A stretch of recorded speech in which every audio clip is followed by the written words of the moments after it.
बरं आजच्या काळामध्ये वर्गणी नाही आहे बरं का. इट इज लाईक वसुली. सोशल मीडिया एक असं माध्यम आहे, जसं इंस्टाग्राम आहे, फेसबुक आहे, व्हॉट्सअप आहे.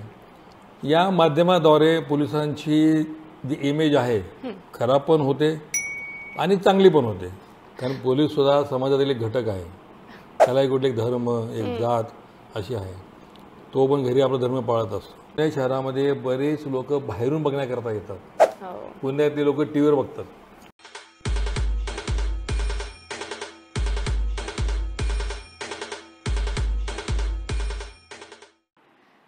काही वर्षांपूर्वीचा किस्सा आठवला.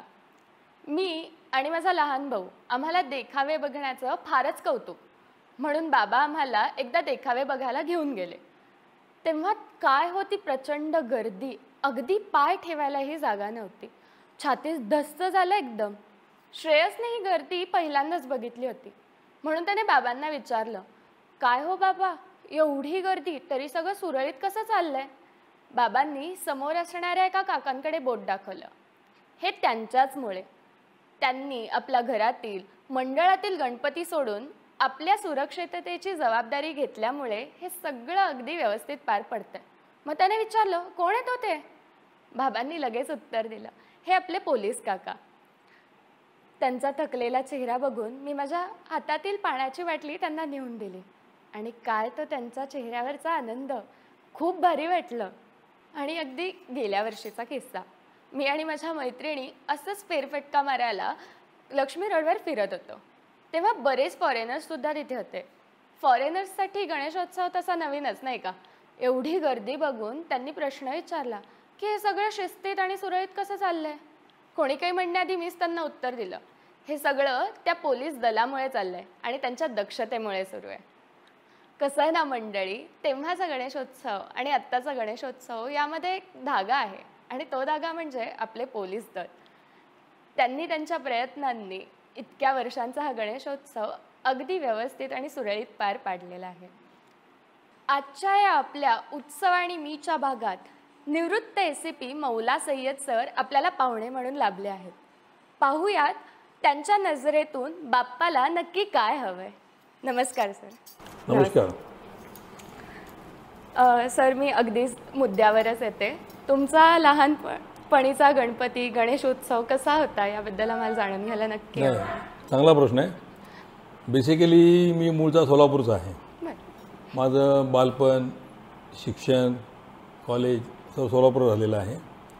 आणि लहानपणी मी ज्या ठिकाणी राहत होतो त्या ठिकाणी मी स्वतः एका गणेश मंडळाचा अध्यक्ष होतो. अरे वा वा.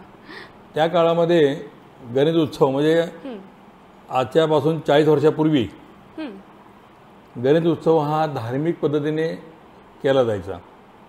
घरात जे वातावरण असायचं तेच बाहेरसुद्धा असायचं.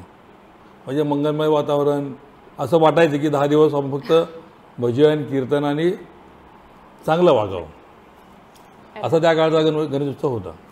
अरे वा. मग तेव्हाही मिरवणुका वगैरे असतीलच, आणि तुम्ही सुद्धा तेव्हा पोलिसांना त्या मिरवणुका मॅनेज करताना बघितलं असेल, तर मग तो अनुभव कसा होता? आणि आता तुम्ही स्वतः जेव्हा पोलीस अधिकारी झालात आणि त्या सगळ्या मिरवणुका तुम्ही मॅनेज केल्यात, तर मग ती जर्नी तुमची कशी होती? बरोबर आहे. मी बेसिकली एका पोलीस खात्याशी बिलॉंग करतो आहे.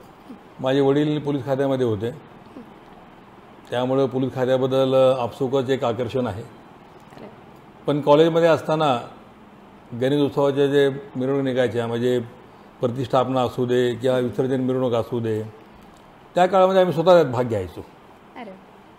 एक विद्यार्थी दशेमध्ये असताना ते सर्वजण करतात. पण त्या काळातला गणेश उत्सव हा जो शांततामय पद्धतीने चालायचा. जसं आजच्या काळामध्ये DJचं प्रथा सुरू झालेली आहे, सोशल मीडिया आहे, त्याप्रमाणे ते लोक मग ह्याला जे बिभत्सपणा आलेला आहे ह्या गणेश उत्सवाला, तो त्या काळात नव्हता. त्या काळात फक्त पारंपरिक वाद्य वाजायची आणि व्यवस्थित जायची, आणि मिरवणूक तिथीप्रमाणे संपत होत्या.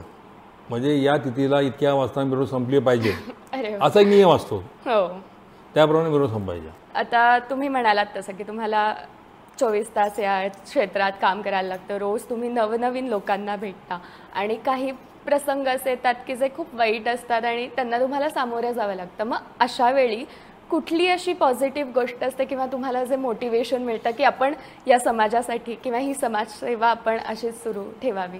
हे बघा, असा काही तुमचा अनुभव? स्वातंत्र्यपूर्व काळामध्ये गणेश उत्सव हा घरोघरी केला जायचा, म्हणजे शिवाजी महाराजांच्या काळापासून चालू आहे. बरोबर आहे. स्वातंत्र्यपूर्व काळामध्ये ब्रिटिशांनी आपले राजकीय संमेलने घेण्याकरता विरोध केला, म्हणून लोकमान्य बाल गंगाधर टिळकांनी हा उत्सव 1893मध्ये सार्वजनिक करून 10 दिवस बसवायचा आणि लोकांना एकत्र करायचं, स्वातंत्र्य लढ्यात ते भाग घेतील, सामाजिक सलोखा वाढेल, लोक एकमेकांना भेटतील, असा त्यांचा उद्देश होता. त्यापर्यंत त्यांनी सुरू केलेला आहे. बरोबर. आणि पॉझिटिव्हिटी अशी आहे, मला एक उदाहरण सांगतो. मी दापोडी चौकीला होतो, अशाच विसर्जन मिरवणुकीमध्ये एकाला मी थांबवलं आणि ढकललं पुढं. तो जरा नशेमध्ये होता. अरे बापरे. आणि सारखं आमच्या अंगावर यायचं नाचत नाचत, ते वेगवेगळे हावभाव करून. अरे देवा. मग त्याला मी एकदम ढकललं, त्याला पुढं चल. मग ऐकायला त्याला दिले, मग आमच्या भाषेत एक वाजवली कानाखाली. बरोबर. इथपर्यंत झालं. मग काही वर्षांनी मी खडकी कोर्टामध्ये साक्षीला आलो होतो, साक्ष करण्याकरता देण्याकरता. तू नाही घेतली. एक जण आला, माझ्या पाया पडला, असं वकील बरं का. मला समजलं नाही का पाया पडतोय. त्याला पॉझिटिव्ह होती, असं घेतलं. साहेब म्हटलं, मग तुम्हाला आठवतं का तुम्हाला 10 वर्षापूर्वी मला मारलं होतं? तुम्हीच आहे म्हटलं. तुमच्या मारल्यामुळे मी शिक्षण घेतलं, माझं पूर्ण वकील झालं म्हटलं. अरे वा. दिस इज अ पॉझिटिव्ह. मी तर त्याला जर त्यावेळेला रागवलं नसतो, कदाचित तो होऊन गेला असता. पण एक झटका, तो वकील झाला आणि आता नामांकित वकील आहे खडकी कोर्टामध्ये. अरे वा, मस्तच. गणेशोत्सवात तुमचं म्हणजे कामाचं स्वरूप खूपच बदलतं. म्हणजे आम्ही 24 तास खाकी गणवेशातला व्यक्ती नेहमीच बघतो. मग अशा वेळी तुम्ही जेव्हा म्हणजे अगदी उत्सव खूप जवळून बघता, तसंच लोकांना पण आता तुम्ही खूप जवळून बघता. मग मला असा प्रश्न विचारायचा आहे की तुम्हाला असं वाटतं का की बाप्पाचं दर्शन घ्यायला आलेले लोक आणि फोटो काढायला किंवा चुकीची कृत्य करायला आलेले लोक यांचं प्रमाण जास्त वाढत चाललंय आणि सगळ्याच समाजावर त्याचा परिणाम वाईट होतो? एकदम जिव्हाळ्याचा प्रश्न विचारला. मी आधी सांगितलं की धार्मिकता कमी झालेली आहे. आता तुम्ही जर लक्ष्मी रोडने गेला तर एक गणपतीचं मंदिर आहे, दगडूशेठ हलवाई गणपती मंदिर. त्या ठिकाणी जे लोक येतात फक्त सेल्फी काढत थांबलेले असतात आणि ट्रॅफिक जाम करतात. मी त्या भागात नोकरी केलेली आहे, मला माहिती आहे. आणि तुम्ही जो प्रश्न विचारला ते एकदम तंतोतंत खरं आहे. कारण याच्यामध्ये लोक दर्शन घ्यायला येतात, त्याच्यापेक्षा ह्या सोशल मीडियावर त्या रील कशी पाठवू, सेल्फी काढू, एवढं त्यांचं लक्ष असतं, बाकीचं काय नाही. त्यांचं बाकी मागणं मग छेडछाड आली, टिंगलटावाळी आली, यू टीजिंग आली, हे होत राहतं. इव्हन शेवटच्या दिवशी आपण ह्या जास्त प्रमाणात बघतो. इव्हन शेवटच्या दिवशी बरेच नियम लावलेले असतात की काय म्हणतात, आवाज बंद किंवा एवढ्याच प्रमाणात पाहिजे किंवा रस्ते बंद असतात. पण तरुणाई सध्या नवीन ट्रेंडमध्ये आहे की रूल्स ब्रेक केले की आम्ही ट्रेंडी, असं सध्या सगळ्यांना वाटायला लागलं. तर तुम्ही तरुणांना काय सांगू शकता किंवा काय? तरुणांना माझं एकच सांगणं आहे, आपल्या लोकशाहीमध्ये नियम तोडणं म्हणजे त्यांना खूप मोठी गोष्ट वाटते तरुणाईमध्ये. मी नियम तोडला, साधी गोष्ट आहे. ट्रॅफिक सिग्नल तोडून जरी क्रॉस करून गेलं ना तरी त्याला वाटतं की मी जग जिंकलं एकदम. तर तरुणांना हे करू नये, कारण त्याच्यामुळे त्यांनाच अपघात होतो, त्यांचंच करिअर बर्बाद होतं, पर्यायाने गुन्हे दाखल होतात, नोकरी लागताना व्हेरिफिकेशन होतं, त्यात नोकऱ्या लागत नाहीत. ही मोठी गोष्ट त्यांना त्यावेळी कळत नसतं. परंतु नियम तोडून मी काहीतरी मोठं काम केलं दाखवण्याकरता हे करत असतात. तुम्ही आता जरी कॉलेजच्या परिसरात फिरला तिथं, म्हणजे टिळक रोडला किंवा केळकर रोडला कुठेही, तर हीच परिस्थिती आहे. पोलीस आपलं काम करत असतं. पोलीस नियमभंग करणाऱ्या लोकांवरती कारवाई करतात, त्यांच्यावर चलान करतात, त्यांना ताकीद देतात. परंतु सगळ्यात वाईट होतो पोलीस. आणि याला कारणीभूत आहे आपलं पूर्ण समाज आणि घर.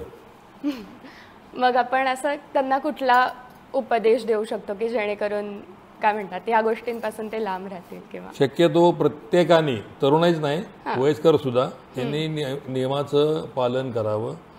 आपल्यामुळं दुसऱ्याला त्रास होणार नाही, ही गोष्ट लक्षात ठेवून त्यांनी जगावं. तुम्ही एन्जॉय करा ना, पण दुसऱ्याला त्रास देऊ नका. तुम्ही गाणं ऐका, लिमिटमध्ये एन्जॉय करा. लिमिटमध्ये एन्जॉय करा, परंतु दुसऱ्याला त्रास होता कामा नये. खरं, अगदी खरं. आता आपण पाहिलंय म्हणजे शेवटच्या दिवशी बरीच पथकं असतात, बऱ्याच मंडळं असतात. लक्ष्मी रोडला तर प्रचंड गर्दी असते. पण असं आहे की प्रत्येक मंडळासाठी 4 ते 5 पथकंच अलाउड आहेत, खरं. पण मग लक्ष्मी रोडला जेव्हा सगळी मंडळं येतात तेव्हा अचानक काही पथकं मध्ये घुसतात आणि मग वाजवायला लागतात. मग त्याने गर्दी वाढते, सगळ्या गोष्टी बिघडतात. तुमचं नियोजनही त्यामुळे बिघडत असेल तर मग तुम्हाला त्याचा परिणाम कसा आलाय, किंवा तुम्हाला काय वाटतं की ह्या गोष्टी कशा थांबवल्या जातील, किंवा आपलं जे पोलीस दल आहे ते या मित्रांना किंवा या सगळ्यांना कसं सांभाळतं? पोलीस दल हा त्याचं ब्रीदवाक्य आहे, सदरक्षण आहे, खल निग्रहण आहे. पहिली गोष्ट, पोलीस आपलं काम करत असतं. सगळ्यात महत्त्वाचं म्हणजे त्या आपल्या पुणे शहरामध्ये एकूण मला वाटतं 6 रस्ते आहेत. Lakshmi road, Tilak road, Kelkar road, Shastri road, Shivaji road आणि कुमटेकर रोड, 7 आहेत. ह्या रस्त्यावर मिरवणूक चालतात. परंतु लक्ष्मी रोड हे आकर्षण बिंदू आहे. त्यामुळे प्रत्येकाला काय वाटतं की आपली मिरवणूक इथून गेली पाहिजे. आणि पोलीस खात्याचा माझा अनुभव मला माहिती आहे की मागच्या वेळेला मंडळांच्या मिटिंगा घेऊन त्यांना ढोल पथकातल्या संख्या कमी करण्याच्या सूचना दिल्या होत्या. मी आय विटनेस त्या गोष्टीचा आहे. तसेच नंबर दिले जातात संबंधित पोलीस स्टेशनकडून. त्या मिरवणुकीमध्ये सहभागी होण्याकरता प्रत्येक मंडळाला नंबर दिला जातो, त्याच नंबरने यायचं. मध्ये कुणी घुसता कामा नाही. परंतु काय काय लोक बाजार रोडने घुसतात, मी बघितलंय ते. आम्ही त्यांना घुसू देत नाही. अशा वेळेला अध्यक्ष, राजकीय मंडळी, त्यातले जनता किंवा आमचे लोकल पोलीस यांच्या मदतीने त्यांना समजावून आम्ही बाहेर काढतो. किंवा एखादा मंडळाचा खूपच आरावी करायला लागलं त्यांना थांबून ठेवतो आम्ही बॅरिकेड लावून. तुम्ही बघितलं असेल, बॅरिकेड लावलेले असतात. आम्ही रोजचा वापर करतो. आमचे होमगार्ड असतात, वॉर्डन असतात, पोलीस असतात, चित्रपात होतात. हा म्हणजे प्रश्न होणारच नाही. कुणी घुसायचा प्रयत्न करत नाही. एखादा आला तर असं डील करतो आम्ही बरोबर. आता आपण पाहिलंच की तसं बघायला गेलं तर बरीच गर्दी सध्या वाढते. म्हणजे आधीपेक्षा कोविड नंतरची गर्दी सध्या जास्त होती. म्हणजे मागचा गणेशोत्सव बघितला तर सगळेच रस्ते तुडुंब भरलेले, कुठे पाय ठेवायला पण जागा नव्हती. पण ही गर्दी मॅनेज करताना सिक्युरिटी हा एक इम्पॉर्टंट भाग असतो. म्हणजे आता सध्या आपण बघितलं तर खूप दारू पिऊन डान्स करणं असेल किंवा मुलींची छेड काढणं असेल, ह्या गोष्टी सध्या खूप वाढतात. तर तुम्ही नागरिकांना काय संदेश देऊ इच्छिता की जेणेकरून या गोष्टी टाळल्या जातील किंवा त्यांचं प्रमाण कमी होईल आणि प्रत्येकाला गणेशोत्सवाचा आनंद घेता येईल? बरोबर आहे. याच्यामध्ये एक सांगू का मी, 2020 मार्च 2020 आणि 21 या 2 वर्षामध्ये कोरोनाच्या काळामध्ये गर्दीवर एक नियंत्रण आपोआप आलं होतं. शासनाच्या काय अटी होत्या काय, त्यामुळे गणेशोत्सव हा झालेला नव्हता. मग 2022 मध्ये थोडासा प्रमाणात गणेशोत्सव, पण 23 मध्ये अचानक गर्दी वाढली, हे बरोबर आहे. परंतु गर्दी मॅनेज करताना आम्ही रस्त्यावरती आमचा बंदोबस्त असतोच. आम्ही ठिकठिकाणी रोप लावतो. रोप दोरे असतात ना, दोऱ्या लावतो. समजा आता लालमहल चौकामध्ये लोक थांबवतो आम्ही. तो जो लालमहल चौक आहे ना, तिथं रोप लावतो. पुढे बेलबाग चौकात लावतो. मग तिथून लोक सोडताना तेवढे सोडली की परत रोप लावायचा. ते लोक थांबवायची, गर्दीचं नियंत्रण करायचं. समजा इकडून माणूस येतोय समोरून, त्याला परत या रोडने परत नाही पाठवायचं, दुसऱ्या पर्याय मार्गाने पाठवायचं. अनाउन्समेंट करतो आम्ही माईक लावून की बाबा लहान मुलं सांभाळा, आपले दागिने सांभाळा. कोणी मिसिंग झालं तर त्याकडे मिसिंग कक्ष असतो एक, किंवा ह्या ठिकाणी रिपोर्ट करा. गर्दी नियंत्रण करणं खूप अवघड काम आहे, ते आम्हाला समजतं. परंतु चेंगराचेंगरी होऊ नये, कोणाला दुखापत होऊ नये किंवा एखादी अनुचित घटना घडू नये याकरता बरेच प्रयत्न करतो आम्ही. आणि आतापर्यंत मला वाटत नाही की अशी चेंगराचेंगरी झालेली आहे. गर्दी होते, पण लोक ते पण सहन करतात ना, कारण स्वतःहून ते आलेले असतात. त्यांना कोणी बोलवलं नसतं, नाही त्यांना कोणी आमंत्रण दिलेलं नसतं, ते स्वतःहून आलेले असतात. त्यांना बरं वाटतं धक्काबुक्की करायला. म्हणजे हा माझा स्वतःचा अनुभव आहे म्हणून मी सांगते तुम्हाला.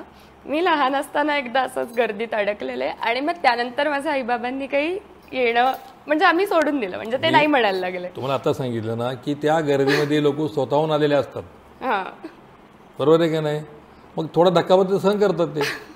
पण लहान, मी अगदीच लहान होते, त्यामुळे ते कसं होतं ट्रॉमा सेट होतो लहान मुलांच्या मनात वगैरे. मी असा पिक्चर बघितलेला आहे की लहान मुलं खांद्यावर घेतात 2-2 वर्षाचे. अरे ते लहान मुलं जीव करून जातो ना पार. हो ना. तर नागरिकांनी ही काळजी घेतली पाहिजे. वयस्कर आई वडील असतात त्यांना आणू नये, हो लहान लहान मुलं आणू नयेत. अगदी बाळांना पण कित्येक हो, वेळा लहान लहान बाळ बघितलंय. असतात. हो आणि ते पण का तर रील शूट करायचं किंवा त्याचा फोटो टाकायचा की आम्ही इथे आलोय. सोशल मीडियाचा इम्पॅक्ट इतका झालाय ना खरंय. की एव्हरीबडी इज डुईंग दॅट. सगळेजण करतात.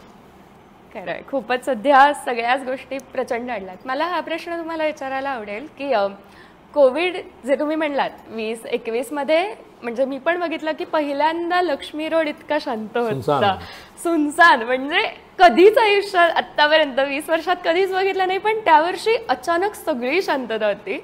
आणि 22ला थोड्या प्रमाणात होतं, पण 23ला म्हणजे पुन्हा सुरुवात झाली. तर तुमच्या मते कोविडच्या आधीचा गणेशोत्सव आणि कोविड नंतरचा गणेशोत्सव यामध्ये काय फरक जाणार? फारसा फरक नाहीये. मी आता गेली 34 वर्ष खात्यात काम केलंय. मी खात्यामध्ये जॉईन झाल्यापासून मी असंच बघतोय. सुरुवातीला थोडंसं होतं व्यवस्थित, पण जसं हे डीजे आले, डीजेच्या 1 भिंत 2 भिंती 3 भिंती 4 भिंती आणि कर्कश आवाज आणि नंतर सोशल मीडिया आलं, मोबाईलवर, त्यामुळे ना तुम्हाला हे दिवसेंदिवस हे असं होत राहणार, अजून वाढत जाणार त्यामध्ये. आणि कॉम्पिटिशन स्पर्धा वाढलेली आहे. तुमचं चांगलं का आमचं चांगलं. बरं, दारू पिऊन नाचणं हे कुठेही देव सांगत नाही. महिलांची छेड काढावी हे देव कोणी सांगत नाही. तुम्ही ज्या पद्धतीने घरी साजरा करता गणेश उत्सव, त्याच पद्धतीने सार्वजनिक ठिकाणी जर तुम्ही साजरा केला तर एकदम मंगलमय वातावरण राहील ना. सगळे खुश राहतील लोक. खरं.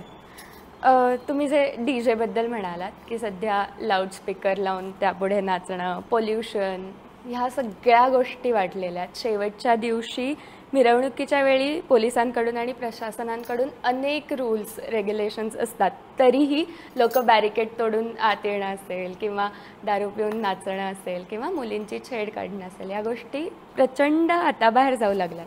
तर मला असं विचारावं असं वाटतं की आपल्या या पॉडकास्टमधून नागरिकांना तुम्ही कोणतं आवाहन कराल किंवा काय सांगू शकाल?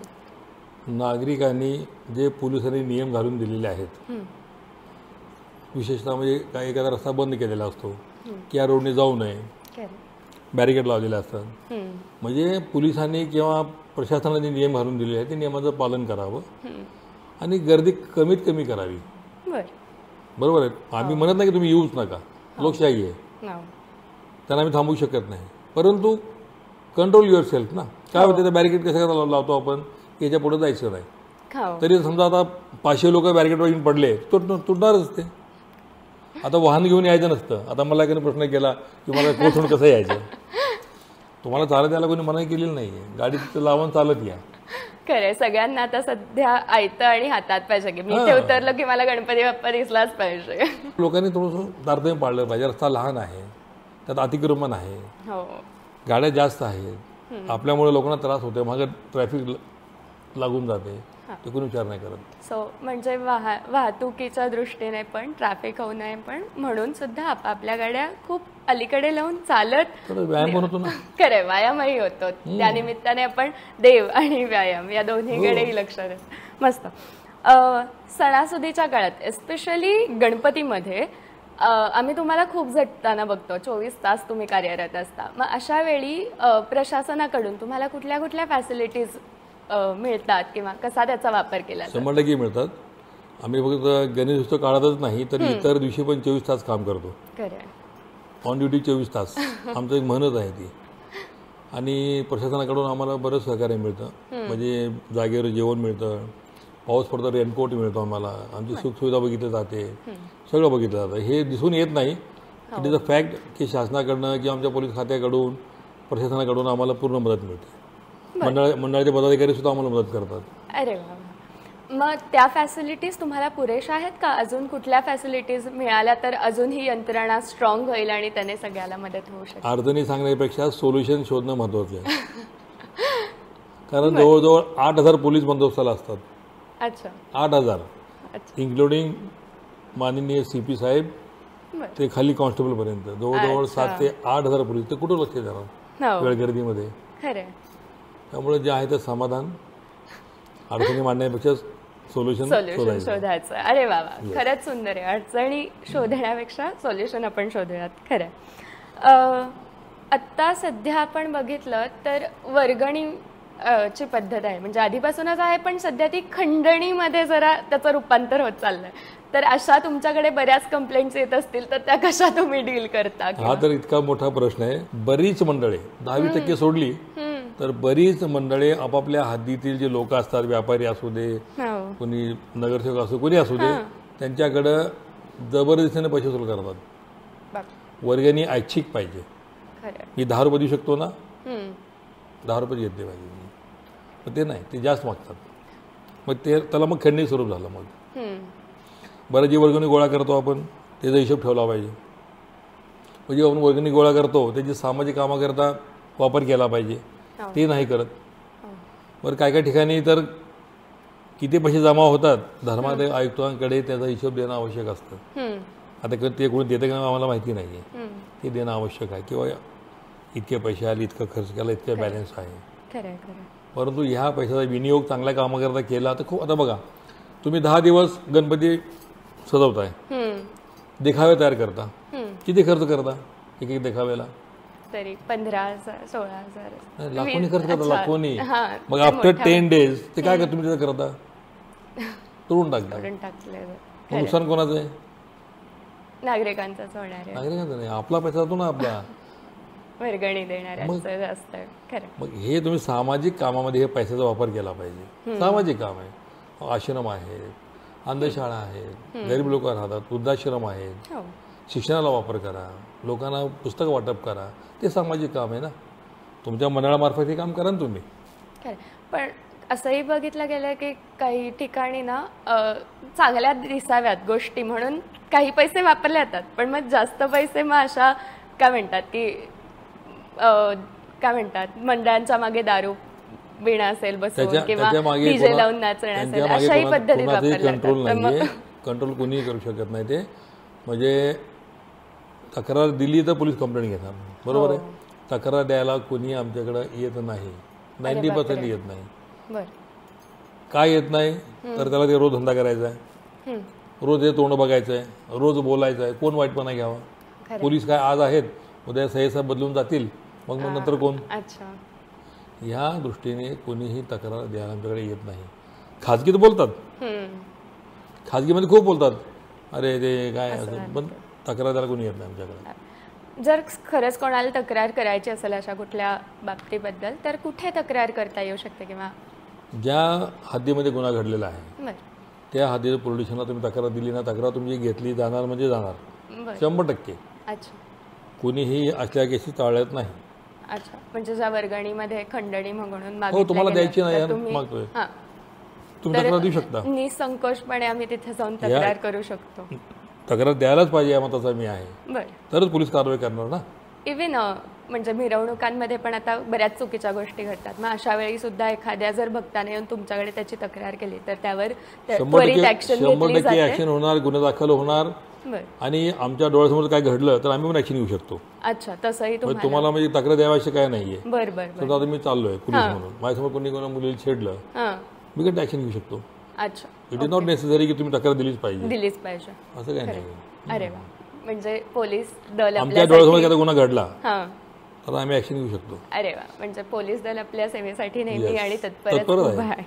वा. यातूनच पुढचा मी एक प्रश्न तुम्हाला विचारते. बऱ्याच कारणांनी पोलीस खातं किती तत्पर आहे आणि उत्सवांमध्ये दिवस रात्र आपल्या मदतीला असतं हे समाजाला तर माहितीच आहे. पण जसं आपण बोललात की दिवस रात्र नागरिकांच्या सेवेत असले तरी जशी प्रत्येक गणेश भक्त असला तर तो दरवर्षी बाप्पाच्या आगमनाची आतुरतेने वाट बघतो. मग तुम्ही सुद्धा प्रत्येक वर्षी बाप्पाची आतुरतेने वाट बघता का? 100%. कारण पोलीस सुद्धा समाजातील एक घटक आहे. त्याला एक कुठले धर्म, एक जात अशी आहे. तो पण घरी आपला धर्म पाळत असतो. तो बाहेर जरी बंदोबस्त केला तरी आपल्या घरी गणेश उत्सव करणार आणि ते सुद्धा वाट बघत असणार 100%. कारण तुमचं शेड्यूल तसं खूप हेक्टिक असतं. तुम्हाला असं नको होतं का की आता परत शेवटचा दिवस, परत हेच सगळं? तरी सुद्धा पोलीस हा समाजातील एक घटक आहे. तो पण कुठल्या धर्माशी निगडीत आहे, कुठल्या जातीशी निगडीत आहे. तो ते धर्म पाळणारच त्याची पूजा अर्चा करणारं सगळं होणारच, आणि ते वाट बघतो म्हणजे बघतो. अरे वा वा वा. सर, तुम्ही आत्ताच म्हणालात की जवळपास 7,000 ते 8,000 पोलीस कार्यरत असतात या उत्सवामध्ये. तर आपला घरचा गणपती असला की कसं महिनाभर आधीपासून तयारी सगळी सुरू होते. तर मग पोलीस दलाची सुद्धा किती दिवस आधी तयारी सुरू होते आणि कशा पद्धतीत तयारी असते? गणेश उत्सव बंदोबस्त म्हणजे खूप हा हेक्टिक जॉब आहे. आणि मला वाटतं पुण्यामध्ये जवळजवळ प्रत्येक वर्षी 3 ते 4 गणपती असतात. मोठे सार्वजनिक गणपती आहे. सार्वजनिक गणपती घरगुती वेगळे, त्यामुळं प्रतिष्ठापनापासून ते विसर्जनपर्यंत गणपतीची पूर्ण 10 दिवस तयारी करण्याकरता आम्हाला कमीत कमी 1 महिन्याची तयारी सुरू करतो आम्ही. म्हणजे मंडळाची बैठक घेणे. अच्छा. हां. जे विभाग आहेत बाकीचे, म्हणजे महाराष्ट्र प्रदूषण नियम मंडळ आहे, ओके, MSCB आहे, किंवा कॉर्पोरेशनचे पदाधिकारी अधिकारी आहेत, रोडचे काम करणारे लोक आहेत, आम्ही सर्वांच्या बैठका घेतो. म्हणजे ज्यांचं काम आहे त्या सर्वांच्या बैठका घेणं, त्यांना ब्रीफ करणं, आमच्या पोलिसांच्या बैठका घेऊन त्यांना त्यांचं काम समजावून सांगणं. किमान 1-1.5 महिना आधी सुरुवात होते याची बंदोबस्त आखणी करण्याकरता. अच्छा. इतका वेळ लागतोच. ऐका, तुम्ही आत्ता जसं म्हणालात की हे खूप हेक्टिक काम आहे, तर म्हणजे आपल्या सर्वांनाच बाप्पाची खूप आतुरता असते, उत्सुकता असते की कधी बाप्पा येईल. तर पोलीस दलाला सुद्धा ही उत्सुकता आणि आतुरता असते का? 100%.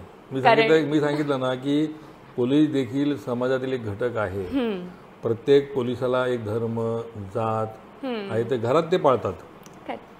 प्रत्येकाच्या घरी गणपती बसवलेला असतो, त्याचे विसर्जन करतात, मिरवणूक काढतात. आणि त्यांना सुद्धा, जसं आपण म्हणतो ना, गणपती गेले गावाला चैन पडे ना आम्हाला, तो अनुभव त्यांना सुद्धा येतो. त्यांनाही चैन पडत नाही गणपती गेल्यानंतर. त्रास होतो विसर्जन मिरवणुकीचा, गर्दीचा, त्या आवाजाचा खूप त्रास होतो. आम्ही अक्षरशः कानामध्ये ते हे टाकतो, इयर प्लग, त्या काळामध्ये, आणि बंदोबस्त करतो आम्ही. स्वतःची काळजी घेऊन मग काम करणं. कानाचे पडदे फाडतात. बापरे देवा. खरं एवढं 24 तास ढोल ताशे म्हणा, आणि नंतर मग रात्री तर डीजेच. आम्ही स्वतः इयर प्लग टाकून कानामध्ये बंदोबस्त करतो. मी स्वतः केलेला आहे. बर. तुम्ही आत्ता बंदोबस्ताबद्दल बोलला, तर तुमचा एखादा मजेशीर किस्सा किंवा काही गंमत घडली आहे त्या दरम्यान, असं काही असेल तर? माझ्या नोकरीच्या शेवटच्या टप्प्यामध्ये मी वाहतूक शाखेला होतो. बरं. हां. माझ्याकडे स्वारगेट विभाग होता. स्वारगेट विभागामध्ये फराज खान आणि विश्राम बाग, जिथं गणेश उत्सवाचा सर्वात मोठा गोंधळ असतो, तो भाग माझ्याकडे होता. म्हणजे वाहतुकीचे नियोजन, बॅरिगेटिंग करणं, रोप लावणे, बांबू लावून घेणे, हे सगळं होतं. गणेश विसर्जनला माझा बंदोबस्त पॉईंट होता बेलबाग चौक ते सेवा सदन. ते अंतर फक्त 900 मीटर, बरोबर. पण त्या 900 मीटरमध्ये बंदोबस्त दरम्यान मला इतकं वॉकिंग करावं लागलं की जवळजवळ मी 26 किलोमीटर वॉकिंग केलं. अरे बापरे. अजून मोबाईलमध्ये रेकॉर्ड आहे, तुम्हाला दाखवू शकतो. इतकं वॉकिंग केलं होतं. म्हणजे बंदोबस्तमध्ये बरं का, लोकांना बाजूला करणे, मंडळ पुढं ढकलून काढणे, लोकांशी बोलणे, सारखं कंटिन्यू 26 किलोमीटर. तुम्ही पुण्यातल्या बंदोबस्ताबद्दल तर बोललात, पण तुम्ही नागपूर, नाशिक, सोलापूर इथे सुद्धा कार्यरत होतात. तर मग तिकडचा गणेशोत्सव आणि पुण्यातला गणेशोत्सव यामध्ये काय फरक जाणवला? गणेशोत्सव इकडचा तिकडचा काही नाही, सर्व ठिकाणी समान आहे. पूर्ण इंडियामध्ये, म्हणजे जिथे गणेशोत्सव महाराष्ट्रामध्ये जास्त केला जातो, परंतु इकडं तिकडं काही नाही, सगळीकडं आनंदगड सेम आहे, काही नाही. फक्त पुण्यात जरा प्रसाद जास्त आहे, एवढंच आहे. खरं तेच, एक गाव एक गणपती अशी योजना आहे. पण आता पुण्यात बघायला गेलं तर 1 चौक 4 गणपती असं सध्याचं चित्रण आपल्याला दिसून येईल. तर मग गणपती उत्सवाला कमर्शियल रूप आलं असं तुम्हाला वाटतं का? 100%. गणपती उत्सवाला कमर्शियल स्वरूप आलेलं आहे आणि यापुढेही अजून वाढत राहील. पुढच्या आपल्या म्हणजे आता येणाऱ्या 10-15 वर्षानंतर असाच गणेशोत्सव राहील का त्याचंही रूप बदललेलं असेल? It may change.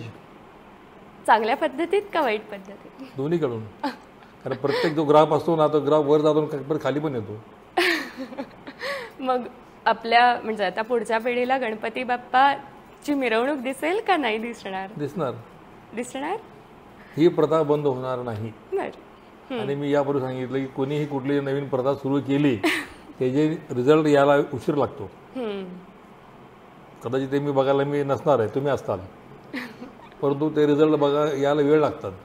मग तेव्हाचा जो गणेशोत्सव असेल तो पुन्हा टिळकांच्या उद्देशाने केला जाऊ शकेल असं झालं वाटतं तर खूप तुम्हाला? चांगलं होईल, खूप चांगलं होईल.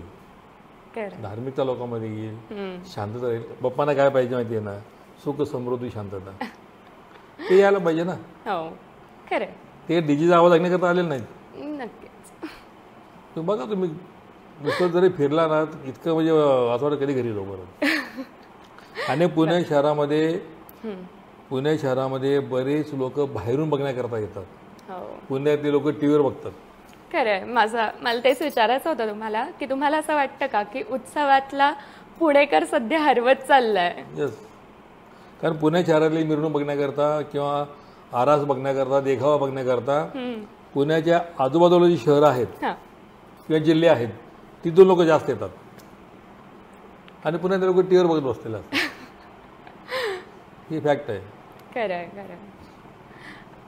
10व्या दिवशी जेव्हा सगळ्या मिरवणुका संपतात, सगळं विसर्जन होतं, 11व्या दिवशी तुमच्या मनात काय विचार असतात? असं एकदम सुन्न झाल्यासारखं वाटतं का? काय कशा पद्धतीत की खुश बाबा संपलं एकदाच अशी असते का? बाप्पांचं विसर्जन झालंय जरा वाईट वाटतंय काय? एकच आहे सांगतो, आमचे 365 दिवस पूर्ण बिजी असतात. त्यापैकी हे 12 दिवस किंवा महिनाभर पकडा जास्तीत जास्त बिजी असतात, कारण याच्यामध्ये गर्दी खूप असते. मॉब कंट्रोल आलं, व्हीआयपी मुवमेंट्स असतात त्यावेळेला. व्हीआयपी मुवमेंट जर झाले तर आमची इतकी तारांबळ होते पोलिसांची की त्यांना कुठून घेऊन जाय कुठून घेऊन काय कळत नाही. परंतु जेव्हा विसर्जन झाल्यानंतर जसं आम लोकांना वाटतं ना की यार अजून थोडं पाहिजे होतं, तसं पोलिसांना वाटतं की गणपती गेले गावाला चैन पडेना आम्हाला. ही फॅक्ट सर्व ठिकाणी आहे, फक्त ते बोलू शकत नाहीत कारण वर्दी असते अंगावरती. आणि कारण वर्दीमध्ये कुठलेही धर्म जात नसते, वर्दीमध्ये एकच पोलीस. खरं. बाप्पाला नक्की काय हवंय असं तुम्हाला वाटतं? मी आता सांगितलं, बाप्पांना सर्वांनी लोकांनी सुखाने राहावं, सुख समृद्धी आणि शांतता त्यांना हवंय, आणि ती लवकरात लवकर यावं अशी माझी धारणा आहे. नक्की. आम्ही या प्लॅटफॉर्म मार्फत सगळ्यांना हेच आवाहन करू शकतो की आम्ही यापुढचे सगळे गणेशोत्सव सुख समृद्धी आणि समाधानात. आणि पोलिसांकडून बरेच प्रयत्न केले जातात. जसं तो सांगितलं की मी नाशिकला होतो, तिथे एक आयुक्त साहेब होते, पोलीस आयुक्त साहेब, त्यांनी एक गाव एक गणपती ती संकल्पना राबवली होती. त्यावेळी मी तिथं होतो. मी पोलीस लाईनमध्ये 4-5 गणपती बसायचे, म्हणून त्या साहेबांनी त्यांना बोलवून समजावून सांगून एकच गणपती बसवला, म्हणजे अख्ख्या पोलीस क्वार्टरमध्ये. एक गाव एक गणपती. आपण ते करतो, आपण लोक ऐकतात सुद्धा कधी कधी. परंतु आता ते जो फ्लो ऑफ जो कॅश आहे ना, फ्लो ऑफ कॅश किंवा पैसे इतके मिळतात लोकांना विविध मार्गाने की ते सगळे गणपती बसवतात. स्पॉन्सर भेटतात, पैसे भेटतात, आणि पोलिसाकडनं ज्या ज्या योजना आखल्या जातात ना, आता बघा गर्दीमध्ये लहान मुलं, स्त्रिया, बरोबर आहे, यांना मदत केंद्र उभारलेलं असतात. ॲम्ब्युलन्स करता वेगळा मार्ग लावलेला असतो.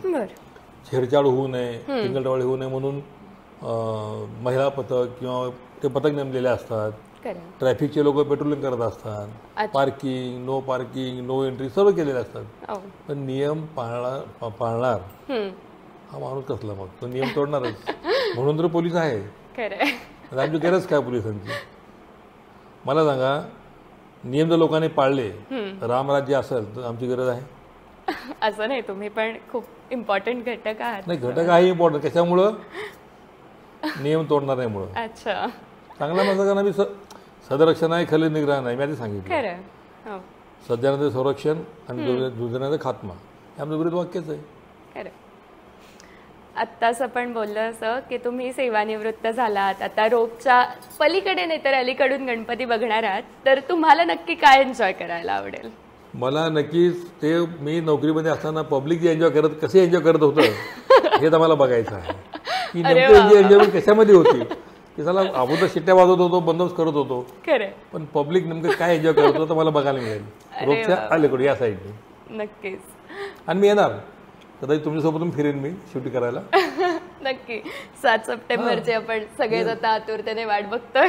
100%. आणि मी आता सांगतो ना की स्विफ्ट एक्स पिक्चर्स याचा खरंच आभारी आहे की मला एक प्लॅटफॉर्म दिला बोलायला, माझे अनुभव शेअर केले मी आणि तुम्ही चांगले प्रश्न विचारले. अजून जर काय असेल म्हणजे जे मी बोलू शकतो, हां यू कॅन आस्क मी. नक्कीच आन्सर सर. यू. नक्कीच सर, धन्यवाद सर. वेळात वेळ काढून तुम्ही आज इथे आलात याबद्दल आमच्या सगळ्या टीमकडून तुम्हाला एक छोटीशी भेटवस्तू. Thank you very much. धन्यवाद सर. तुम्ही ज्या काही गोष्टी सांगितल्यात त्याचा आम्ही नक्की विचार करून त्या अंमलात आणू आणि यावर्षी तुमच्यासोबत आम्ही हा गणेशोत्सव साजरा करायला येऊ. शुअर. अशाच पुढच्या वेगवेगळ्या एपिसोड्समध्ये आपण वेगवेगळ्या लोकांशी संवाद साधूयात. पाहत रहा उत्सव आणि मी स्विफ्ट टॅक्स पिक्चर्सच्या यूट्यूब चॅनलवर आणि तसंच तो ऐकताही येईल विविध ऑडिओ प्लॅटफॉर्म्सवर. आणि तुम्हाला गणेशोत्सवाबद्दलचे कोणतेही प्रश्न असतील तर कमेंट्समध्ये आम्हाला नक्की सांगा. आम्ही त्या प्रश्नांची उत्तरं शोधण्याचा नक्की प्रयत्न करू. धन्यवाद.